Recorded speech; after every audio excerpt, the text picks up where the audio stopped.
અમરેલીમાં કમોસમી વરસાદ વરસી રહ્યો છે। કમોસમી વરસાદથી ખેડૂતો ચિંતિત થયા છે। વરસાદથી ખેડૂતોના પાકને નુકસાનીની ભીતિ સતાવી રહી છે। પંચાયતના સદસ્ય અને પૂર્વ શિક્ષણ સમિતિના ચેરમેનની ખાસ રજૂઆત, જ્યાં વિપુલભાઈ દુધાત દ્વારા સરકાર સમક્ષ રજૂઆત કરવામાં આવી છે। વહેલી તકે સર્વે કરાવી નુકસાનનું વળતર આપે તેવી માંગ કરાઈ છે।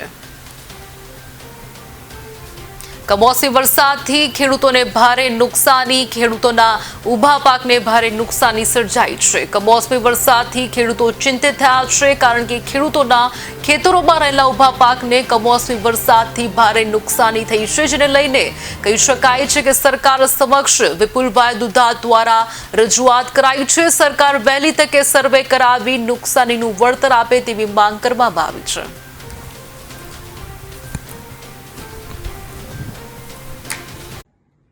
હું વિપુલ કુમાર મગનભાઈ દુધાત, સદસ્ય જિલ્લા પંચાયત અમરેલી।